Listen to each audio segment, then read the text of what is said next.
안녕하십니까. JTV 8시 뉴스입니다. 전주의 한옥마을이 큰 인기를 끌면서 완주와 남원, 정읍 등지에도 한옥마을이 잇따라 조성되고 있는데요. 숙박시설을 갖춘 전통 한옥마을이 관광객 유치로 이어질 수 있을지 관심이 모아지고 있습니다. 보도에 김진형 기자입니다. 산속에 옹기종기 한옥들이 자리를 잡았습니다. 산과 어우러진 한옥들은 한 폭의 산소화를 만들어냅니다. 풀과 돌로 엮은 돌담길은 정감이 묻어납니다. 산속에 이렇게 한옥마을이 있으니까 더 한국적이고 그리고 자연 속에서 한옥을 볼 수 있어가지고 더 좋은 것 같아요. 주민들의 적극적인 참여로 평범한 농촌 마을이 한옥마을로 거듭나고 있습니다. 숙박은 물론 휴식 공간으로 손색 없게 조성해 관광객을 사로잡을 계획입니다. 쾌적한 생활 환경 조성과 소득 증대를 통해 삶의 질을 향상시키고 마을을 찾는 도시민들께는 힐링과 휴식의 공간으로 제공하는 데 손색이 없도록 갖고 나아갈 계획입니다. 완주뿐만 아니라 남원과 정읍 등지에도 관광객을 겨냥한 한옥 체험 마을이 잇따라 들어서고 있습니다. 남원시는 광안루 주변에 전통 한옥 고유의 멋을 느낄 수 있는 숙박 체험 시설을 조성하고 있습니다. 오는 7월에 문을 열면 전국에서 많은 관광객이 찾을 것으로 기대하고 있습니다. 정읍 산해면에도 99칸으로 유명한 김동수 가옥과 연계한 전통 한옥 숙박 체험 시설이 조성됐습니다. 관광객 유치를 위해 불고 있는 한옥 마을 조성 바람이 더욱더 확산될 것으로 보입니다. JTB 뉴스 김진영입니다.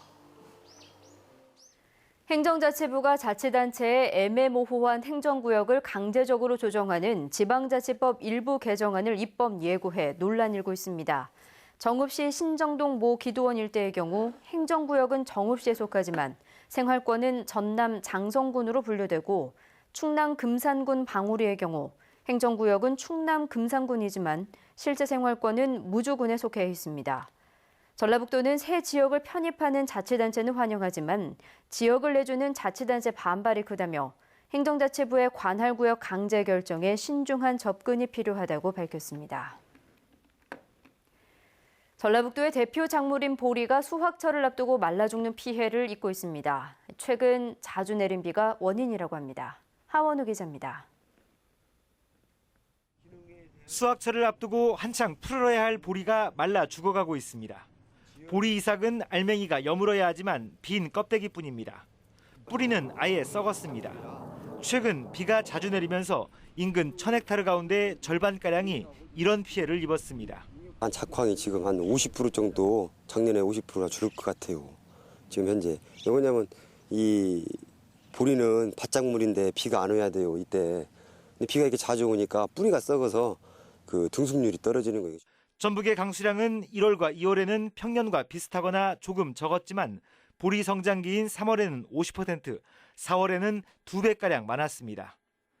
특히 지난 4월에는 비가 내린 날이 14일로 이틀에 한 번꼴로 비가 이어졌습니다. 비가 마를 사이도 없이 또 비가 내리면서 흙 속에 많은 수분이 보리의 양분 흡수를 방해해 결국 말라 죽는 겁니다. 전라북도는 해마다 전국 생산량의 30%가 넘는 2만 5천 톤의 보리를 수확하고 있습니다. 전라북도 농업기술원은 토양에 수분이 많아 발생하는 습해가 대부분 지역에서 발생하고 있어 올해 수확량이 줄 것으로 우려하고 있습니다. 주기적으로 그 비가 자주 내렸습니다. 그러다 보니까 물빠짐이 높은 그 논토양이라는 이런 쪽에서 토양에 수분이 많다 보니까 뿌리에 활력이 떨어져서 양수분이 흡수가 떨어지는 반면에 수확을 앞둔 보리가 습해로 말라 죽어가면서 농민들의 가슴이 새카맣게 타들어가고 있습니다.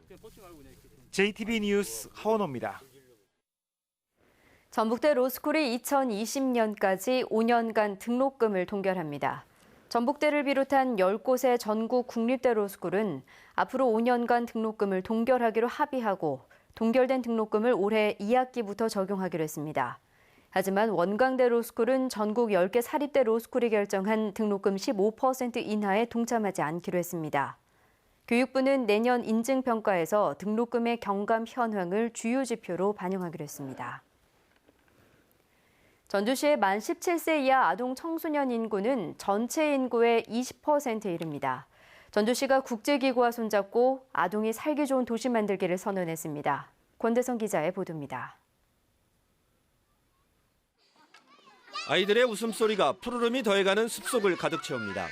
전주시가 숲속 놀이터 2곳을 만들어 무료로 개방했습니다. 전주시는 10곳의 놀이터를 추가로 만들 예정입니다.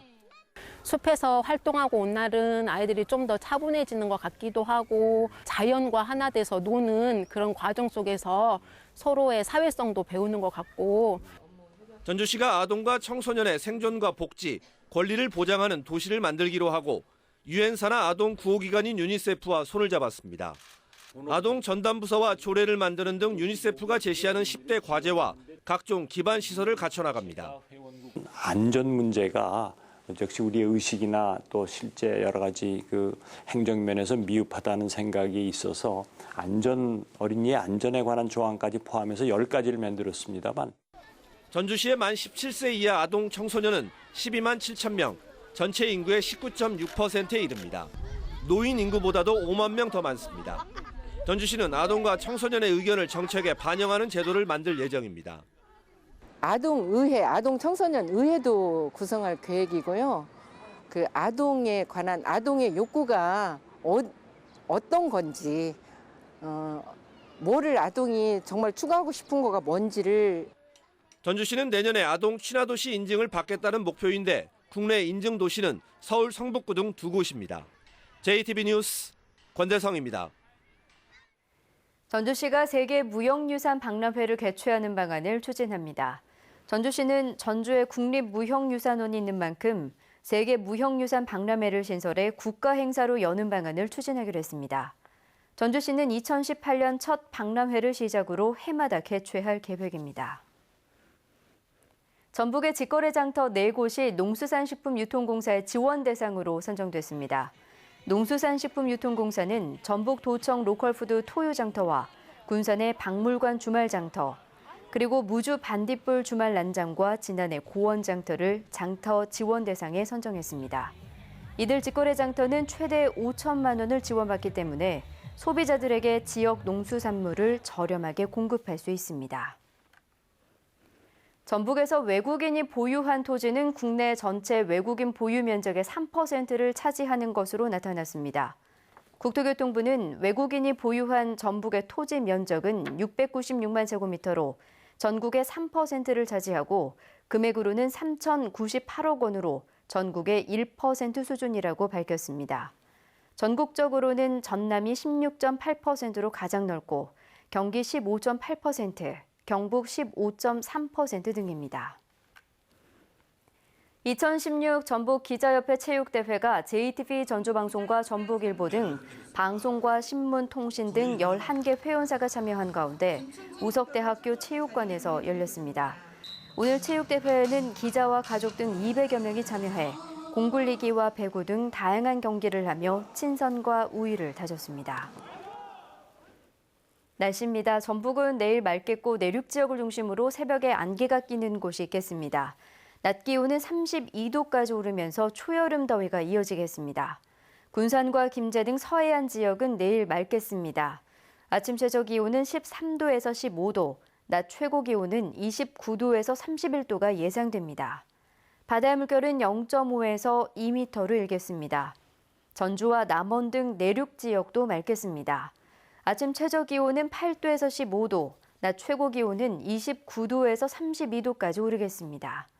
다음 주 화요일에 비가 내린 뒤에는 낮 기온이 조금 낮아지겠고 그 이후로는 구름 많은 날이 이어지겠습니다.